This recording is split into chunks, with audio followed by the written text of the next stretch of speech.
Hello guys, બધાને મારા જય દ્વારકાધીશ, જય શ્રી રામ, જય માતાજી, જય ભીમ. તો તમે બધા કેમ છો? આશા રાખું છું કે મજામાં જ હશો ને અમારા વ્લોગ જોતા હોય મજામાં જ હોય ને ભાઈ. આજે આપણે રાતે વ્લોગ ચાલુ કર્યો છે. એનું કારણ છે કે 2-3 દી પહેલા આપણે એક સ્ટોરી મૂકી હતી. એમાં એક ભાઈની કોમેન્ટ એવી આવી હતી કે તમે રાતે મેડી માથે હે ને વ્લોગ બનાવો. તમે તો વાંધો નહીં, આપણે રાતે મેડી માથે વ્લોગ બનાવી. એટલે જ હવારનો વ્લોગ ચાલુ કર્યો નતો, કામમાં ને કામમાં હતો. એટલે મેં કીધું આજે એ ચેલેન્જ પૂરો કરી નાખી. પછી હજી એક ચેલેન્જ આવ્યો છે એક ભાઈનો, એ આપણે ઓલા અઠવાડિયે પૂરો કરી નાખશું. અત્યારે જો કોણ આવી ગયું મારી ભેગું હું અહીંયા. આ મહેમાન અમારા ઘડીકના હે. ઘડીક પછી હમણાં ઓયા જાય પાછા નીચે હુવા. એટલે ઘડીક વાર જો મોબાઈલ છે ત્યાં લગીને જોશે અહીંયા બેઠા બેઠા. બાકી હુઈ જાય એટલે આપણે આજે આખી રાત સર્વાઈ કરવાની છે. ટૂંકમાં આખી રાત જાગવાની છે. અને સવારે છે ધૂળેટી અને એ બી રમવાની છે. એટલે જોઈ આખી રાત તો ગમે એમ જાગવું જ જોશે.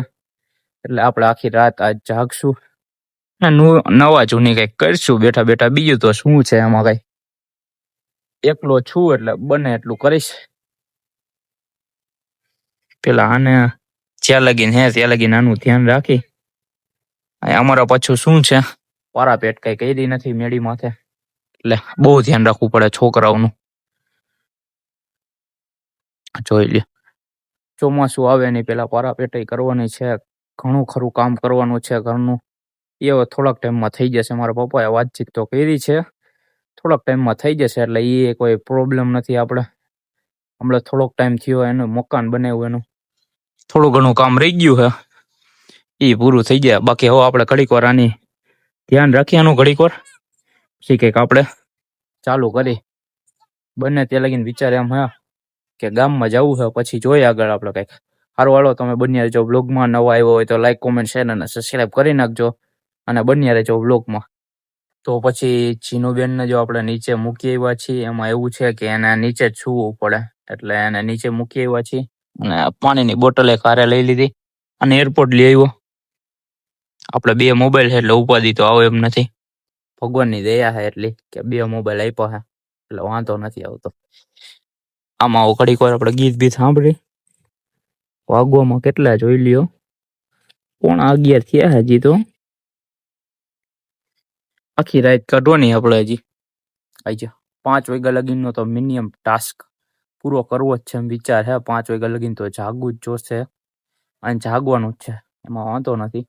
કર્યા રાખશું કંઈક નવા જૂની આપણે. બીજું તો હું ત્યાં ઘડીક વાર ગીત સાંભળી ત્યાં 11-11:30 જેવું થઈ જાય. કરવાલો ઘડીક વાર આવું ગીત સાંભળી લઈ. ગાઈસ તો જોતામાં થઈ ગયા છે 2:38. એરપોર્ટ ભરાવીને કાનમાં અને મોબાઈલ ચાલુ હોય ને એટલે ખબર જ ન પડે. ગીત ને એ બધું સાંભળીને એટલે કે ક્યારે ટાઈમ નીકળી જાય. આપણે 5 વાગ્યા લગીને જ સર્વાઈ કરવાનું છે. એમાં એવું છે કે સવારે પછી ઉઠી અને પાછું જવાનું છે ધૂળેટી રમવા ભાઈબંધ લોકો સાથે. 2-3 જણા સ્પેશિયલ બહારથી મારા ભાઈબંધ આવ્યા છે બીજા દોસ્તારના ઘરે. એટલે એમાં એવું છે એટલે અમારે કાલનો બ્લોગ એમ બનવાનો જોરદાર, કેમ કે બધા ભાઈબંધ લોકો એક હારે ભેરા થવાના એટલે. બાકી જોઈ લ્યો, સુમરાટો બોલી ગયો. 12 વાગ્યા લગી મિનિમમ બધાની શું છે જાગવાની ટેવ. 12 વાગ્યા પછી બધા એટલામાં હુઈ જ ગયા હોય, કોઈ જાગતું ન હોય. હું આજે જાગું, બાકી હું 10-11 વાગ્યા હુઈ જાઉં. કેમ કે આપણે સવારના પોરમાં પછી 5 વાગ્યા દોડવા જવાનું હમણાં ચાલુ કર્યું હોય એટલે પછી વહેલા હુઈ જાય. નકર તો જાગતા હોય, પણ એ મોડે લગીને જાગીને આપણને કાંઈ મળવાનું નથી. શું છે સવારના પોરમાં આપણે સુતા રહેવું 10-11 વાગ્યા લગીને, અને હવે મેળે નથી આવતું. સવારના પોરમાં ઉઠીને જે આપણે દોડવા જાય ની મજા છે ને, એ 10 વાગ્યા લગીને સુવામાં નથી. એટલે મેં નિર્ણય કર્યો, મેં કીધું 5 વાગે જ આપણે ઉઠીને દોડવા જ નીકળી જવાનું. કાલે તો રેસ્ટ લેશું, કેમ કે કાલે તો છે ધૂળેટી એટલે ઉપાધિ જેવું નથી. એટલે મેં કીધું આજે ચેલેન્જ પૂરો કરી નાખી 5 વાગ્યાનો. હવે પાછા ઘડીક વાર પથારીએ પડી આરામ કરી લે પાછો, અને પછી પાછા આપણે વેરા થાય. આજે આખી રાત શરૂ હોય કેમ થાય કઈ ખબર નહીં. હવે એકાદી 2-3 ગેમ રમી જો. આપણા મોબાઈલમાં તો એમ તો ફ્રી ફાયર ને એવું બધું છે, પણ એ પહેલા રમતા ને પહેલા મજા આવતી. અત્યારે તો એવી કઈ મજા નથી આવતી. એટલે એરપોર્ટ તો હજી ચાર્જિંગ તો છે જ એરપોર્ટમાં, અને પાણી હારે બોટલ આખી હજી ભરેલી જ છે. પીધું તો છે નહીં, એટલે આખી રાત સર્વે થઈ ગયા. ભૂખ ભૂખ તો લાગશે નહીં, કેમ કે ફૂલ પેટ જ આવ્યો તો પછી જમી કરીને જ મેં કીધું હવે રહ્યો ને વ્લોગ ચેલેન્જ ચાલુ કરે, એટલે તો મોડું જમ્યું હતું વ્લોગ ચેલેન્જના લીધે જ. મેં કીધું પછી રાતે ઉપાધિ નહીં ને, જમવા બમવાની ટેન્શન નહીં ને કાંઈ, ભૂખ તો લાગવાની નથી કાંઈ. એટલે આખી રાત થઈ ગયા આપણે સર્વે.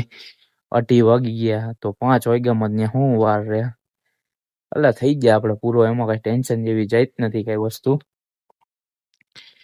સારું હાલો ઘડીક વાર આપણે પથારીએ પાછા પડી જાય. તો એક ધારું જાગતા જાગતા જો થઈ ગયા છે 5. હવે આંખું નીંદર માંગે છે, કેમ કે હવે સૂવું જ પડશે.